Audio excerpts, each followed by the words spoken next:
This is Attack of the 20th Century. Thank you for joining us as we explore science fiction, fantasy, and horror films of the 20th century. I'm your host, Jeff. And I'm your other host, Kim. Welcome to episode 52. We are reviewing the 1999 film Sleepy Hollow, directed by Tim Burton. Look for us on Instagram, Facebook, and YouTube at Attack of the 20th Century. That's 20th. We post our next movie selection there. You can comment, give your thoughts, and they just might make it on the air. As always, you're welcome to email us at attackofthe20thcentury@outlook.com. It's our tradition to start with what we've been watching other than the movie we're reviewing. Mm-hmm. You and I recently saw Warm Bodies from 2013. I have to say, when I saw the ad for this in 2013, I wondered, is this Twilight, but the zombie version? It did kind of look like that. So it really wasn't marketed towards me. But then we watched it fairly recently, maybe 6 months ago, and then we watched it again a week or so ago. And I will say, I liked it the first time, and the second time, I think it really grew on me. Yeah, I think I liked it on the second watching better also. Yeah. It's a nice twist on the Romeo and Juliet story. It is. With zombies. And Nicholas Hoult, I think's his name. Yeah. He plays the male lead, and we had recently seen him. We've seen him in a lot of things. You know, he's in Mad Max. He's in one of the X-Men movies. He very rarely looks like his human person. Yeah. No, that's right. But we also saw him in the Renfield movie. Yes, Renfield. I was going to say Rembrandt. I knew that wasn't right. No. I was like, what's that guy's name? Renfield, yes, with Nick Cage. He plays kind of a similar sympathetic character in that movie as this movie. Yeah. And I really enjoy that character. He has a very interesting, I think, comedic sense about him. Yeah. I think what it is we all feel awkward at times. We feel odd or out of place. Or square peg. Yeah. Square peg, round hole situation. And he embodies that really well. He really does. Both movies. Right? But yeah, back to Warm Bodies. I did like the love story. Teresa Palmer was the female lead. She was great. Do we know her from anything else? No, I really didn't. I don't. I don't either. She has a familiar look to her, but I can't. I'm sure she's in something, but I don't know her from anywhere else. Yeah. It's a fun movie, though. That you have your traditional zombies, then you have these zombies that have kind of evolved into just skeletons, and they're really the bad dudes. Yeah. Right? What do they call them? They call them the bonies or something? Something like that. Yeah. And then, of course, you have the humans, and everybody's out to kill the humans. Right.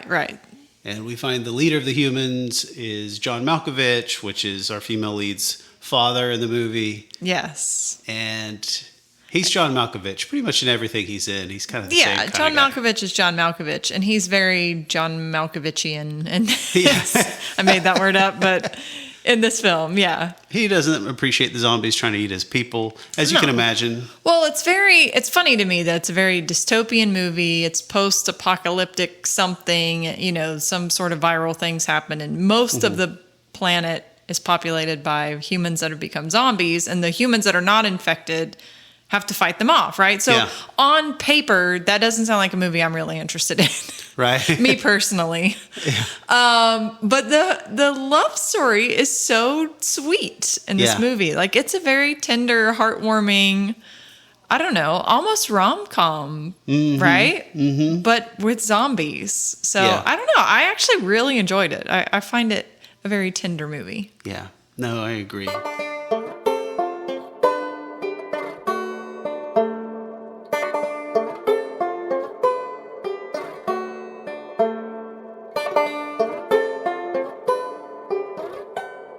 So let's talk about our film, Sleepy Hollow. Okay, well, as always, if you don't like spoilers and you haven't seen this since 1999, I would request that you hit pause, go watch the movie, and then join us here later. But I can tell you that its Rotten Tomato scores, the tomato meter is at a 69%. That's the critic score. Huh. And the audience score is an 80%. So the audience liked this more than the critics did. Right. Yeah. This is a rated R from 1999. Rotten Tomatoes and probably everywhere else has it labeled as a horror film. Mm-hmm. It's a quirky horror film. Yeah. I don't know if that gets another genre title, but it's not strictly horror. No. Right? No, it's more of a spooky atmospheric film. Atmospheric. That's a good word. And I will say, I think it gets its rated R for the gore. Yeah. Multiple beheadings. Yeah. Like, I want to say 10 heads roll, something like that. Yeah, at least probably. And yeah, definitely some slicing and dicing and blood splatters. For sure. So let me tell you about the movie. The All film right. opens in the town of Sleepy Hollow, New York, where two men are gruesomely murdered.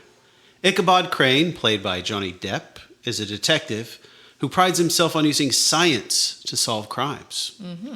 He is dispatched to Sleepy Hollow to investigate the recent murders, where he arrives at the party of the Van Tassel family home.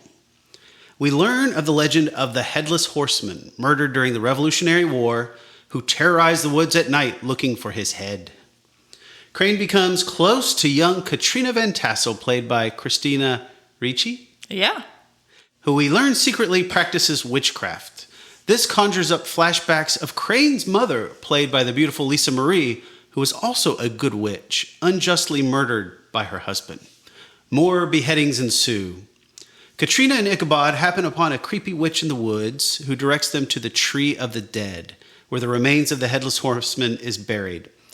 The Tree of the Dead has an interesting fertilizer, human heads. Mm-hmm. They witness the horseman rise from the tree, riding on his horse to go off to kill another victim. The elders from the village are picked off one by one, as well as Katrina's stepmother, Lady Van Tassel, played by Miranda Richardson. The townspeople take refuge in the church, while the Headless Horseman appears and eventually murders Baltus Van Tassel, played by Michael Gambon. I think that's how you say his name. Gambon. Mm-hmm. Gambon, yeah. Dumbledore. Second Dumbledore. An important misunderstanding occurs where Ichabod thinks that Katrina has used black magic to control the horseman. This is a grave miscalculation because the real evildoer is Lady Van Tassel, who had faked her own death and has now kidnapped Katrina.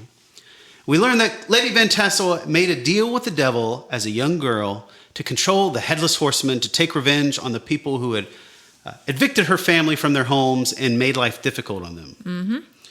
This sets up a showdown between the horseman, who is now attempting to kill Katrina, and Ichabod, attempting to save Katrina.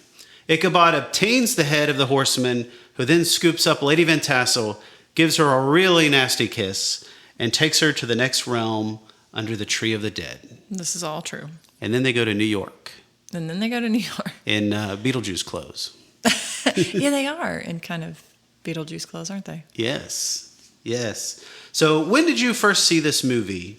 Correct me if I'm wrong. I think we saw this in the theater when it first came out. We did. Yeah. We were dating. Oh my gosh, we were dating. So this takes us way back. Yes. That's right. That's when I first saw it too. We saw it together in the theater. I remember it was pretty late when we got back, and we were outside. I was dropping you off at your parents'. And it felt kind of creepy because it was late. Her parents kind of live out in the sticks where we live now too. Yes. Or at least it was the sticks back then. Yeah. Down a very dark driveway far off of the main road. Yes. Lots of trees and the night air blowing in our faces. I remember it feeling a little creepy. It was like, all right, well, this was fun. Good night.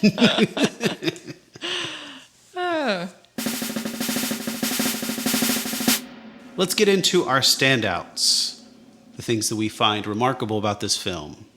Well, I'm going to jump in because you already used the word atmospheric. And I think that is the standout for me in this film, is just the look of the set, the placement of the film.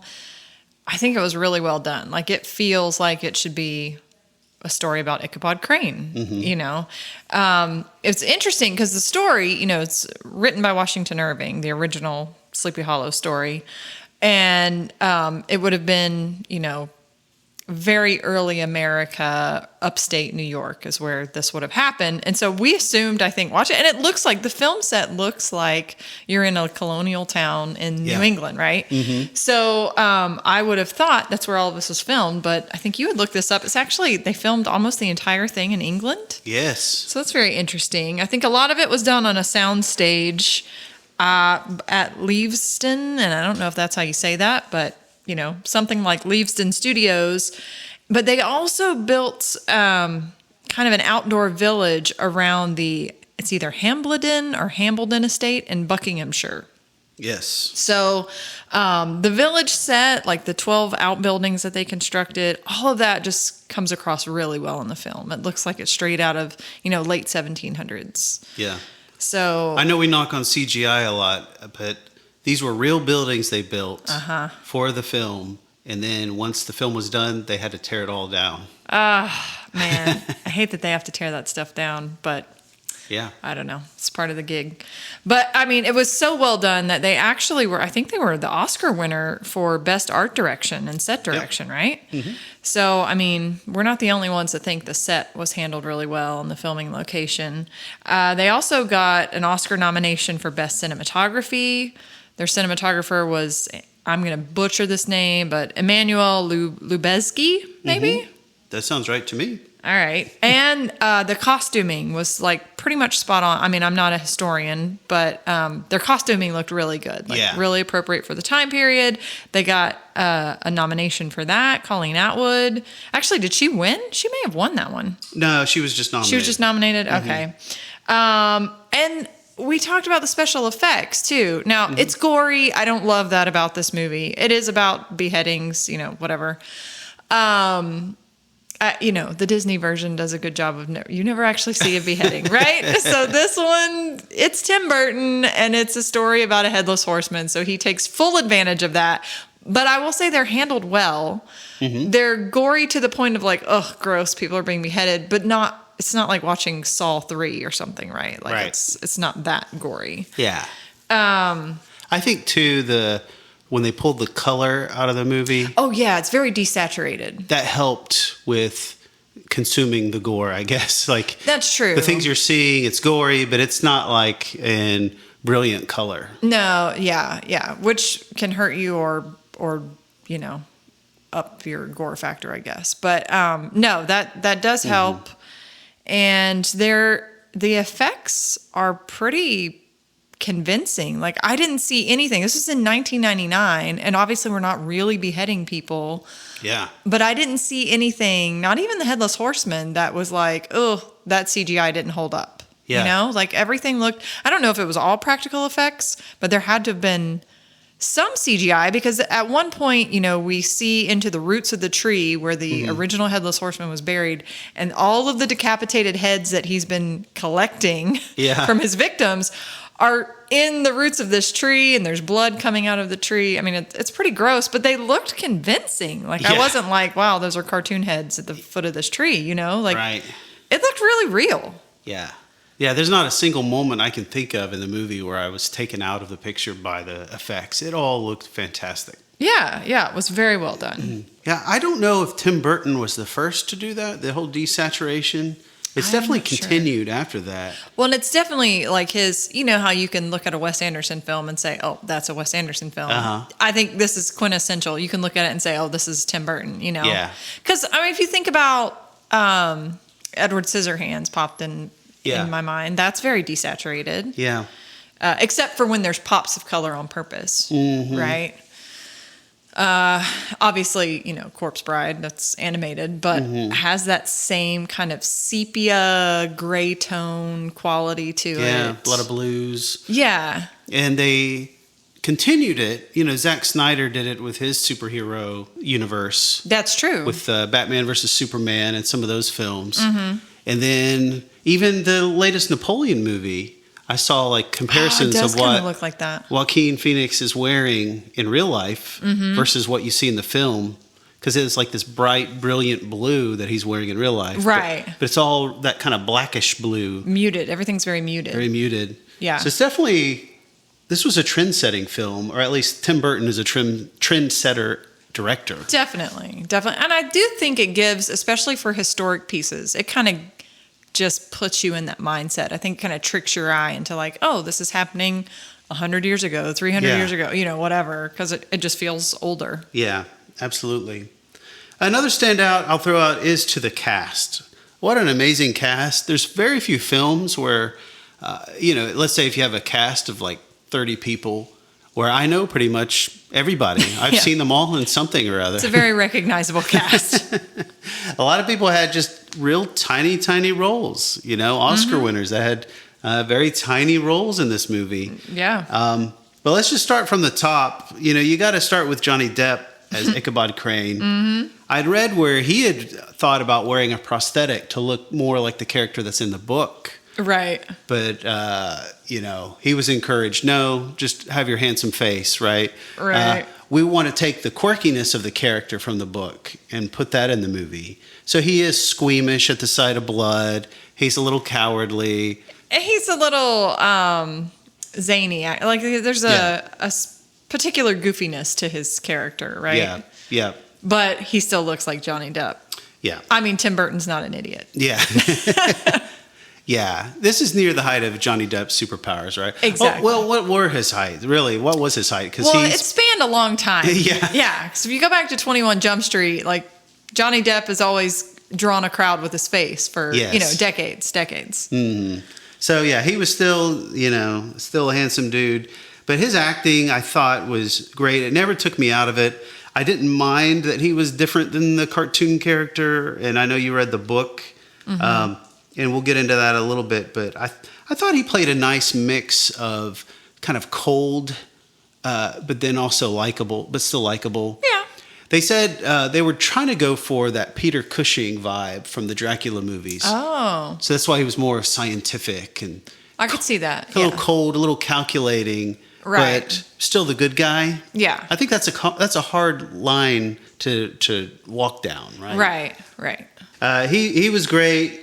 I really liked Miranda Richardson as Lady Mary Van Tassel. I thought she was a nice villain in this one. Yeah, she did a good job. There was definitely something distrustworthy about her. Or mistrustworthy? Was it mistrusting? Distrustful? Distrustful. I don't know. Are we just making up words now? We might be. It's Thanksgiving break. Our brains are off. Non-trusting of her? I don't know. She was great as a villain. What did you think about Christina Ricci as the love interest in this? I think she does a good job. There's not really a ton for her to do here. Like she's like secretly a white witch, a good witch or something. Yeah. But you don't see a ton of that. Right. I get it that for this part she needed to be blonde because the story is set in New England. This is a Dutch settlement. So most of those people are probably going to be blonde people. But Christina Ricci doesn't look her best to me as a blonde. Like she's just naturally a brunette, a dark brunette.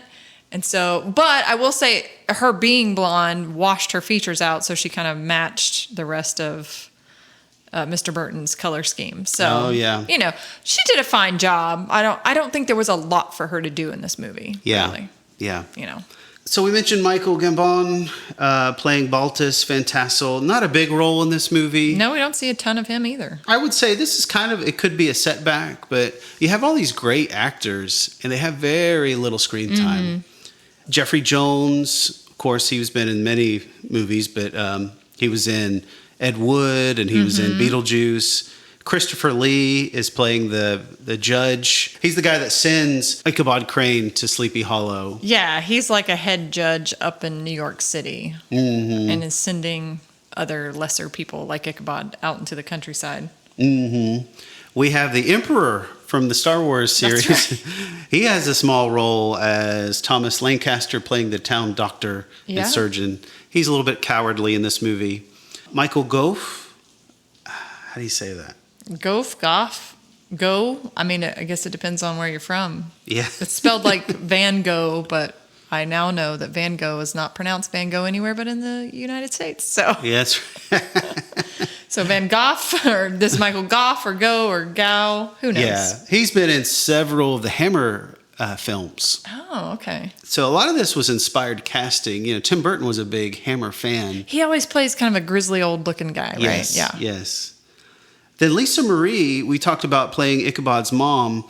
She definitely has this otherworldly quality about her. Her big eyes, kind of just how her face is shaped. The vibe that she gives is one that's ethereal and really just a kind of a pixie, a different vibe than a normal girl. So I thought she was great for playing this mom witch who really doesn't have any speaking parts. Well, she's a little gothic anyhow, right? Yeah, she's kind of a goth, right? Yeah. And that must have been while they were in their dating. We saw very little of her, yeah. What about Christopher Walken with the sharpened teeth? Yeah. He was creep factor 10, right? Right. So Christopher Walken actually plays the Headless Horseman, and we see him in flashbacks with his head still attached when he's actually fighting in the Revolutionary War. And all of his teeth it looks like he has shark teeth almost, right? Yeah. Like they explain it that he did that just to be more terrifying right? To his opponents. Yeah, on the battlefield. And then Ray Park, who plays Darth Maul in the Star Wars series, does all the action bits. Okay. All the kicks and punches and crazy. That's not sword Christopher work. Walken. That's not Christopher Even though Walken. we know Christopher Walken has some dance skills from his music video. Yes, his music videos we've seen him in. But yeah, I thought not a fighter. The Headless Horseman, between all the crazy action that Ray Park brought and then Christopher Walken's crazy look and his eyes and his teeth, he was really a pretty nasty villain to have to deal with.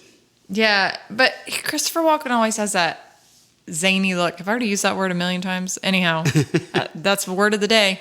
That crazed look in his eye. Yeah. You know, and it just like, this was like times 10 in this movie. Okay, now we'll get into setbacks. I'll let you start us off. Okay, well, you know, literary corner with Kim here. I wish it would have followed the short story by Washington Irving a little better. I don't think we needed to invent the whole, like, these murders are happening. That's why we have to send Ichabod Crane out into the countryside to investigate. If we'd stuck with the original story, he could have been a traveling school teacher and just ended in this weird village and these weird things are happening. Yeah. But they didn't do a terrible job of making that story match up. And I don't think it would have worked if they hadn't given him the whole backstory with his mom. Like, it kind of explains... It ties up some loose ends, really. Why he's there, why he acts the way he does. Because he's a bit of a fish out of water. Like, he's a weird, quirky guy. And so his backstory... Nicholas Hoult could play this character. Yes, Nicholas Hoult could have done Ichabod. If they ever remake this, I think Nicholas Hoult should be Ichabod He'd be Crane. a good Ichabod, yep. Yes. And of course, you know, like, I'm sure when I don't remember when we saw this the first time, but I'm always going to expect, thanks to Disney and thanks to the original story, because like I said in our last, not our last one, but when we covered Adventures of Ichabod and Mr. Toad. Yeah, like Disney did a really good job of capturing what Washington Irving was, how he was describing Ichabod Crane. Yeah. And Johnny Depp, God love him, like, he's just not going to look that awkward. You know? He's a good looking guy. So I didn't love that. But, you know, and I didn't love the gore. The gore, you know, it's not my favorite. But it wasn't too over the top. Right. So. No, I hear you.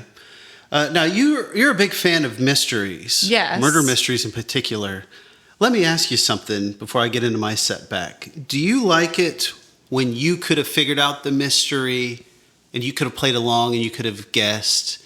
Or, you know, does it bother you? Basically, does it matter to you if, like, in the third act, all this new information you're hit with, and it's like, oh, you clearly would not have figured that out? Does that bother you at all? It can, yes. Yeah, and I do think there was just a lot of crazy detail here that we got kind of in the final act. You know? Yeah, and that's where I'm going with this. This plays like a mystery that Ichabod is trying to solve. Right.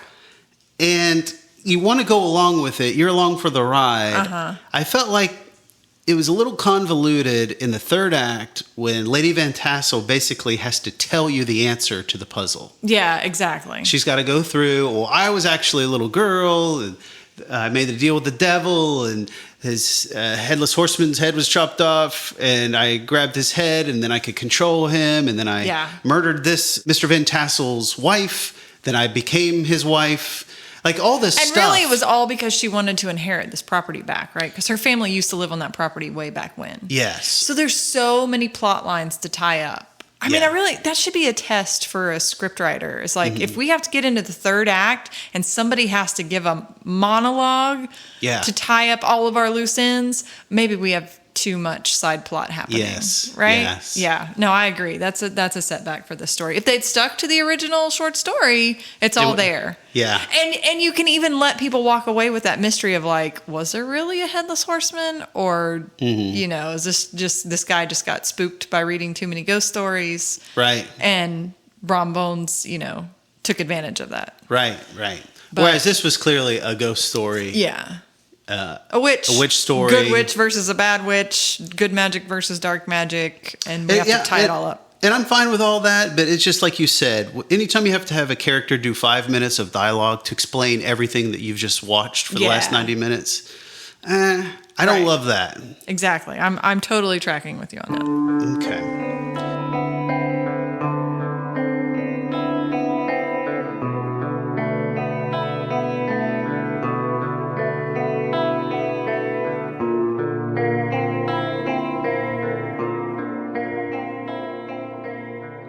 Time to talk about your favorite scene. Kim, what you got? I'm going to say kind of the opening scene, because I think that's where, for me, being, I love historical fiction, and that just kind of sweeping views into what looks like a quaint New England civilization, colony type situation. It looks old and cold and windy, and buildings look drafty. Like that really sold me. And this has gotten me multiple times. We're in a movie theater and we're watching previews to a new movie that's coming out, and they start with some scene like that where you're like, you're on an old boat. You're just like, oh, we're about to get historical fiction, and then like zombies drop out of the ceiling or something. Something. Right. And I'm always like, dang it! Yeah. I thought this was a historical fiction piece.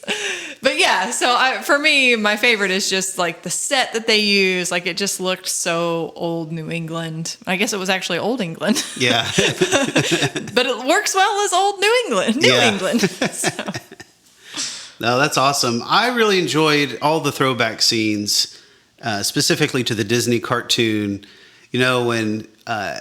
When Ichabod's going through the woods, and you even hear these toads croaking just like they do in the cartoon. That's true. There were some throwbacks. There were some good throwbacks. Or when he's on that chase with the headless horseman, and he's like riding on the horse backwards at one point. Right.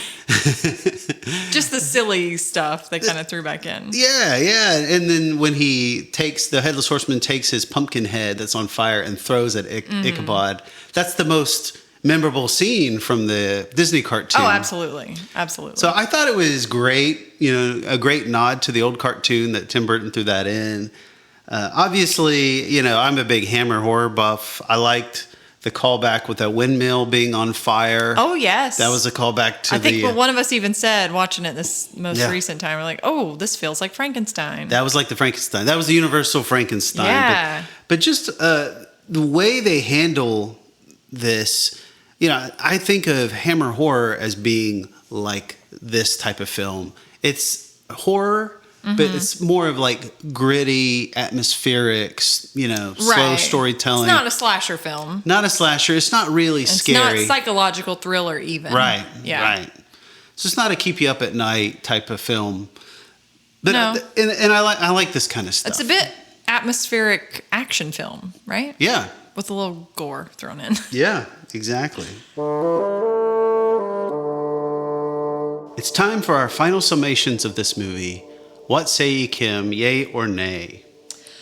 Well, I'm going to give it a yay, and it's a qualified yay. I mean, it's an enjoyable watch if you're, okay with the slight gore factor. But I will say, if you open Rotten Tomatoes on the Sleepy Hollow page, there's a quote right at the top, right under critics' consensus, and I think this kind of sums up my thoughts. It says, "It isn't Tim Burton's best work, but Sleepy Hollow entertains with its stunning visuals and creepy atmosphere." And that's where I land with it. Like, I love the atmosphere, I love the visuals, I love the costuming, the historicity of it.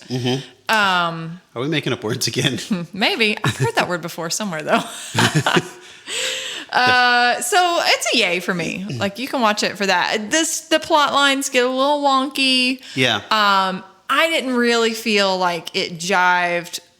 Like, it didn't quite know. It wanted to incorporate the silliness of the Disney version, but also be a really creepy, atmospheric tale. And I don't know if those two elements meshed great for me through the whole thing, but it does have stunning visuals and creepy atmosphere that are nice to look at. So. Right. So for me, sure, if I've got nothing else to watch, I'd watch it again, probably. Okay. For me, it's a yay. Tim Burton was inspired. I loved his callbacks to the Disney cartoon, but also to Frankenstein. I felt like there was some Mario Bava stuff going on from Black Sunday. That's true. Like there was a lot of Hammer horror influence. And, I felt like he was Tim Burton's a guy that loved all this old stuff, these old movies, and even brought back some of those actors like Christopher Lee and Michael Gough and these guys from other films. Honestly, I'd love to dig up an interview of Tim Burton talking about this film, because I do feel like when I hear you mention all those things, I'm like, gosh, this is kind of his love letter to the horror genre. Yeah. With all the callbacks in it. So that's I'd like to see what he has to say about that. Yeah. And I would say, I think this is one of the more horrific movies that he has done. Like he does a lot of gothic, creepy, atmospheric things. Wednesday being the most recent example. But this one has a lot of, just like we mentioned, gore, murder, things that are horror elements, probably more so than what he has in other films. And I think he was inspired, I do agree that sometimes it feels like, well, who's your target audience with this? Because like those chase scenes, it felt kind of Pirates of the Caribbean-ish a little bit. Yeah. Like action adventure. He's got to save the girl from the bad ghost guy. Yeah. I got that vibe. But then other things were pretty dark and gory, like all those human heads falling out of the bottom of the tree. Right. That was pretty gross. A bleeding tree that was relatively convincing. Yeah, that's all pretty creepy. Yeah. So there were aspects as like, is your target audience, are they kids? Are they teenagers? Are they really just, this is an adult film? And so I do think it struggled a little bit with where to land on that. But not that kind of adult film. Yeah. Be careful with that. Oh, yes. I don't even go there. But I did like it. For me, I really enjoyed watching the movie. This is a film I would watch. And if you like Tim Burton movies, I think you're really going to like this. If you like classic horror, I think you're going to like it. If you're already a Tim Burton fan, this is probably very rewatchable for you. Yeah, absolutely.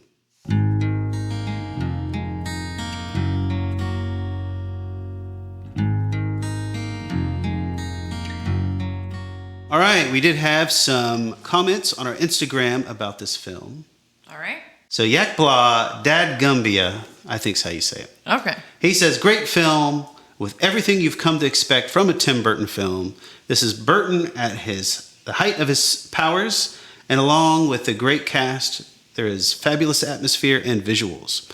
My favorite thing about the whole film, though, is Christopher Walken with his impressive dental appendages. You'll know when you see.